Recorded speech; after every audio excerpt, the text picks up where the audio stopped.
আগরতলা সহ গোটা রাজ্যে কংগ্রেসের উদ্যোগে প্রাক্তন প্রধানমন্ত্রী ভারতরত্ন ইন্দিরা গান্ধীর জন্মদিন পালন করা হয়েছে। জন্মদিনকে সামনে রেখে গোটা রাজ্যে শ্রদ্ধাঞ্জলি কর্মসূচির আয়োজন করা হয় এবং জন্মবার্ষিকী পালন করা হয় প্রদেশ কংগ্রেস ভবনেও। এখানে পিসিসি সভাপতি আশিস কুমার সাহা, বিধায়ক সুদীপ রায় বর্মন সহ অন্যান্যরা উপস্থিত ছিলেন এবং গোটা রাজ্যে নানা আয়োজনে এই কর্মসূচি সংগঠিত হয়। শ্রদ্ধাঞ্জলি জ্ঞাপনের পাশাপাশি পতাকা উত্তোলন ইত্যাদি কর্মসূচি ছিল প্রদেশ কংগ্রেস ভবনে এবং প্রদেশ কংগ্রেস ভবনের পাশাপাশি প্রত্যেক নেতৃত্ব গান্ধীঘাটে গিয়েও শ্রদ্ধাঞ্জলি অর্পণ করেন। এই কর্মসূচিগুলোতে বা রাজ্যের অন্যান্য কর্মসূচিগুলোতে পিসিসির প্রাক্তন সভাপতি পীযূষ কান্তি বিশ্বাস, বিধায়ক গোপাল চন্দ্র রায় সহ বিভিন্ন সংগঠন প্রধান সহ কর্মীরা সেখানে অংশগ্রহণ করেছেন। এবং আপনারা প্রত্যেকেই জানেন যে কংগ্রেসের উদ্যোগে সংহতি পদযাত্রা অনুষ্ঠিত হয়েছে গত 31 অক্টোবর থেকে, অর্থাৎ ইন্দিরা গান্ধীর মৃত্যুবার্ষিকী থেকে জন্মদিন পর্যন্ত এই কর্মসূচি সংগঠিত হয়। আজ তার শেষ দিন বা অন্তিম দিনেও জাতীয় সংহতি দিবস হিসাবে দিনটি পালন করা হয়। আগরতলাতেও সেখানে কর্মসূচি রয়েছে, মিছিল সভা কর্মসূচি আছে। রাজ্যের প্রত্যেক জায়গায় প্রত্যেক সাংগঠনিক জেলা এলাকায় সেখানে সভা মিছিল সংগঠিত করার কথা কংগ্রেস নেতৃত্ব জানিয়েছেন। এবং তার পাশাপাশি এই কর্মসূচির মাধ্যমে যে সংহতি পদযাত্রা অনুষ্ঠিত হয়েছে এতদিন ধরে, সেই বিষয়বস্তু সেখানে তুলে ধরা হয়। তার পাশাপাশি এই সময়ের মধ্যে কংগ্রেস যে বার্তা নিয়ে সংহতি পদযাত্রা সংগঠিত করেছে কিংবা জাতীয় সংহতি দিবস পালন করছে, তার প্রেক্ষাপটও সাধারণ মানুষের কাছে তুলে ধরা হবে। এই প্রয়াস কংগ্রেস নেতৃত্ব নিয়েছেন গোটা দেশের এবং রাজ্যের প্রেক্ষিতে। রাজ্যের পরিস্থিতিও তারা তুলে ধরেছেন। তার পাশাপাশি গোটা দেশে কি চলছে তার ব্যাখ্যায় তারা বলছেন। মণিপুর থেকে শুরু করে সব ইস্যুতেই যে কংগ্রেস নেতৃত্ব সরব, বলতে পারেন জাতীয় স্তরে যেমন লোকসভার বিরোধী দলনেতা রাহুল গান্ধী ইস্যুভিত্তিক কথা বলছেন, তাকে পুঁজি করে রাজ্যে রাজ্যে কংগ্রেস তার মতন করে কর্মসূচি করছে। সেদিক থেকে আজকের কর্মসূচি রাজনৈতিক দৃষ্টিভঙ্গি থেকে যথেষ্ট গুরুত্বপূর্ণ। পিসিসি সভাপতি থেকে শুরু করে প্রত্যেকে সেই কর্মসূচিতে সামিল হয়েছেন। আগরতলায় কর্মসূচির পাশাপাশি প্রত্যেক সাংগঠনিক জেলা অন্যান্য জায়গায় কর্মসূচি সংগঠিত হয়েছে। আমরা সরাসরি আগরতলার কর্মসূচির খানিকটা দৃশ্য দেখব, তারপর নেতৃত্বের বক্তব্য শুনব।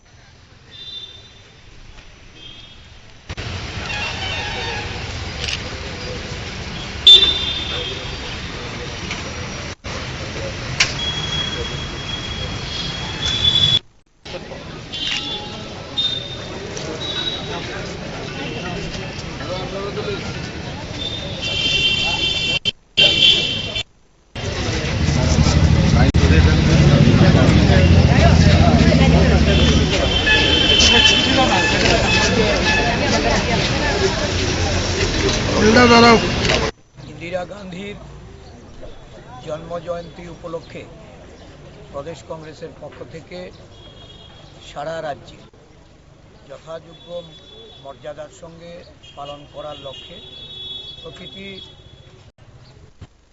প্রধান কার্যালয় সহ জেলা অফিস, ব্লক অফিসগুলিতে আজ পতাকা উত্তোলন, ইন্দিরাজির প্রতিকৃতিতে মাল্যদান এবং দরিদ্র নারায়ণ সেবা, এই কর্মসূচি বিভিন্ন জেলায় ব্লকে অনুষ্ঠিত হবে। প্রদেশ কংগ্রেসের প্রধান কার্যালয়ে পতাকা উত্তোলন এবং ওনার প্রতিকৃতিতে মাল্যদান করে আমরা গান্ধীঘাটে ইন্দিরা শহীদ বেদিতে আমরা পুষ্পার্ঘ অর্পণ করব। ইন্দিরাজি ছিলেন বিশ্বনেত্রী, যাকে লৌহ মানবী রূপে সারা পৃথিবীর মানুষ জানতেন।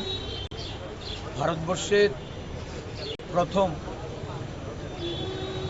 মহিলা প্রধানমন্ত্রী রূপে উনি দেশকে নেতৃত্ব দিয়েছেন। সমগ্র বিশ্বে ভারতবর্ষকে সুনামের সঙ্গে উনি শ্রেষ্ঠ আসনে প্রতিষ্ঠিত করেছেন। ইন্দিরাজি ছিলেন সংহতির মূর্ত প্রতীক।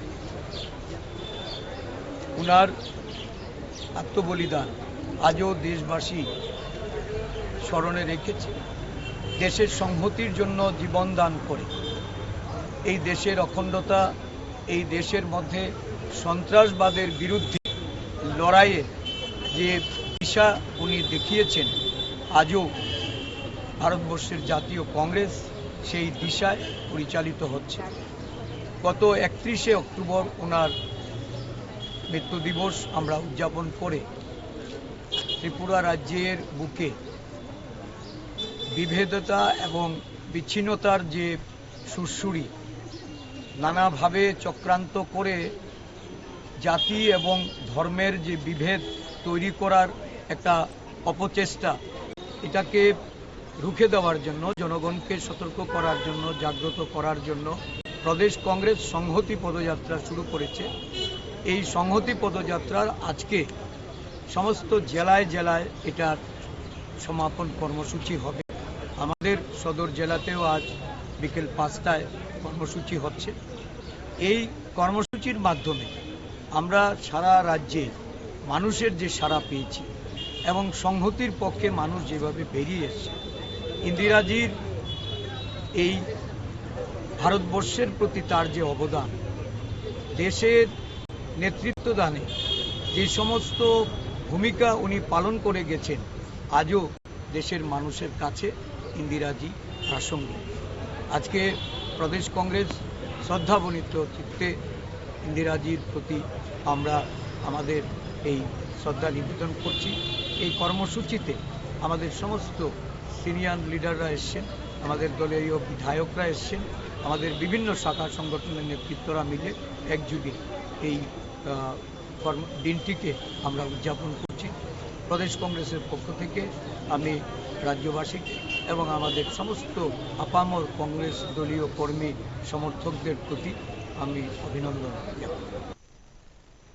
আপনারা শুনলেন আগরতলার কর্মসূচি থেকে কি বলছেন আশিস কুমার সাহা। তিনি দাবি করেছেন যে গোটা রাজ্যে যে সংহতি পদযাত্রা সংগঠিত হয়, সে সংহতি পদযাত্রায় ব্যাপক সাড়া পড়েছে। তিনি আরো দাবি করেছেন যে মানুষ সংহতির পক্ষে আছেন বলে এই কর্মসূচিতে তারা অংশগ্রহণ করেছেন। তার পাশাপাশি তিনি এও বলেছেন যে বিভিন্ন জায়গায় যখন কর্মসূচিগুলো সংগঠিত করা হয়েছে, অনেকে সেখানে সামিল হয়েছেন। রাজ্যের একাধিক জায়গায় কর্মসূচি সংগঠিত হয়েছে। সাংগঠনিক জেলা স্তরে আজ প্রত্যেক জায়গায় কর্মসূচি সংগঠিত হবে বলে তিনি জানান। তার পাশাপাশি এই সময়ের মধ্যে রাজনৈতিক দৃষ্টিভঙ্গি থেকে এই কর্মসূচিকে যে যথেষ্ট গুরুত্ব দিয়ে দেখা হচ্ছে, সেই বিষয়গুলো তিনি উত্থাপন করেছেন। আপনারা প্রত্যেকে জানেন যে রাজ্যের একাধিক জায়গায় কর্মসূচি সংগঠিত হয় এবং সেই কর্মসূচি নিরিখে আগরতলা সহ বিভিন্ন জায়গায় কংগ্রেস তার মতন করে রাজনৈতিক শক্তি সেখানে দেখাচ্ছে। কংগ্রেসের এই কর্মসূচিকেও সেদিক থেকে যথেষ্ট গুরুত্ব দিয়ে দেখা হচ্ছে। রাজনৈতিক মহল মনে করছে যে ধীরে ধীরে কংগ্রেস তার মতন করে গোটা রাজ্যে শক্তি বাড়াতে বিভিন্ন ইস্যুভিত্তিক কর্মসূচি নিয়েছে। সংহতি পদযাত্রা তার মধ্যে একটি। আপনারা সঙ্গে থাকুন, দেখতে থাকুন বিবি 24।